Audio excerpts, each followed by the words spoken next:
Halo Ayah Bunda, apa kabarnya? Bertemu lagi dengan saya Ayah Edi. Nah, kali ini saya dapat pertanyaan begini. Ayah, kalau anak saya bakatnya di bidang tertentu tapi latihannya nggak rajin, kemauannya nggak kuat, itu bagaimana ya? Apakah bidang itu adalah potensi emasnya? Nah, untuk menjawab ini kita coba dalami dulu apa itu bakat, apa itu potensi, ya. Nah, apa itu hobi?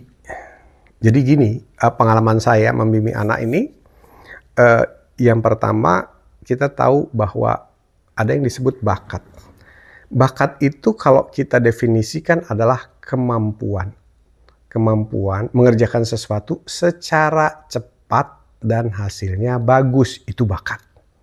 Jadi kalau anak kita mengerjakan sesuatu, cepat bisa, hasilnya bagus, itu berbakat namanya. Lebih dari orang biasa yang mendapatkan pelatihan yang sama.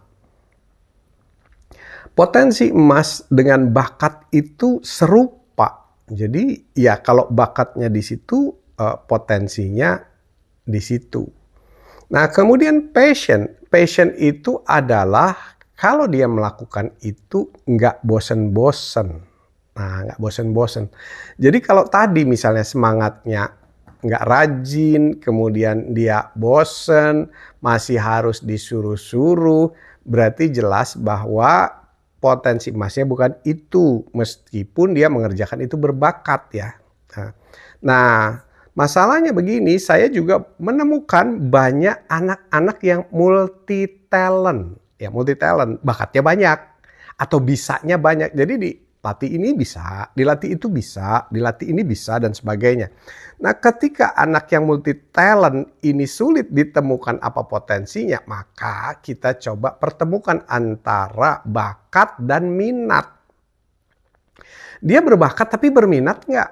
Karena yang namanya potensi unggul itu adalah kombinasi antara bakat dan minat.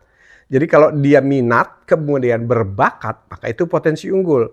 Kalau dia berbakat tapi nggak minat, bukan potensi unggul. Atau salah satunya nggak ada, itu bukan potensi unggul. Kira-kira seperti itu dulu yang perlu kita pahami. Jadi ketika melihat anak kita nih malas-malasan, berarti dia minatnya nggak ada, bakatnya ada. Atau dia berminat gitu, pengen coba ini, pengen coba itu, tapi hasilnya nggak bagus. Berarti minatnya ada, bakatnya nggak ada. Yang harus kita temukan adalah minat dan bakatnya sama-sama kuat. Itu disebut potensi unggul. Misalnya bakatnya menggambar, tapi dia berminat dalam hal menggambar. Nah itu baru potensi unggul. Jadi begitulah cara kita menemukan potensi unggul anak kita. Jadi kalau ya anak kita ternyata tidak berminat, ya jangan dipaksakan. Misalnya begini, pernah dulu ya, saya mencoba anak saya untuk berlatih musik, ya minimal piano gitu ya, bermain piano. Waktu awal-awal sih tertarik nyoba-nyoba piano, kemudian guru lesnya bilang bahwa kalau bisa dibeliin piano Pak gitu, biar nanti latihannya lebih sering, lebih rajin dan cepat lancar gitu. Akhirnya dibelikanlah piano.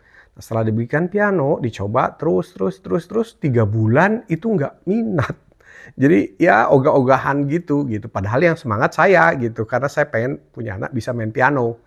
Sampai sekarang itu pianonya cuma dipakai 3 bulan dan dua-duanya nggak terlalu minat. Kalau misalnya bisa diajar, bisa gitu. Bakatnya mungkin cukup bisa kalau dia minat. Nah karena saya tahu bahwa potensi unggul itu adalah paduan antara minat dan bakat. Jadi ketika bakatnya ada tapi minatnya nggak ada ya saya nggak mau maksain. Ya, saya cuma bilang nggak apa-apa nak, berarti kamu bukan seorang pianis gitu. Tapi kalau misalnya untuk sekedar bisa pergaulan nggak apa-apa, latihan terus. Tapi sampai di situ pun anak saya nggak minat gitu.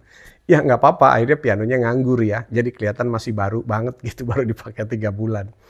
Nah, begitulah kira-kira ayah bunda bagaimana kita memisahkan antara minat dan bakat. Ya, supaya kita tahu kalau potensi emas atau potensi unggul anak itu adalah dia berminat dan kalau dia kerjakan bagus dan nggak bosen-bosen.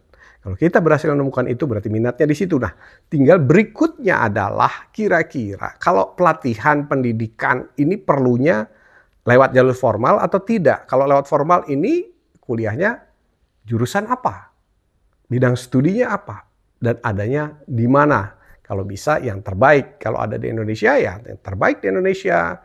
Kalau ada yang misalnya punya kemampuan ke luar negeri ya yang terbaik di luar negeri. Tinggal kita sesuaikan saja dengan kebutuhan kita begitu.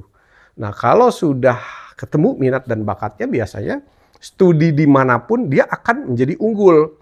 Nah hanya tentu saja kalau dia studi di sekolah yang terbaik ya hasilnya pasti lebih baik daripada sekolah yang biasa-biasa saja. Begitu kira-kira yang bisa saya sampaikan Ayah Bunda, mudah-mudahan ini bisa menjawab dan bisa memberikan pencerahan setelah pengetahuan dan wawasan bagi kita semua orang tua.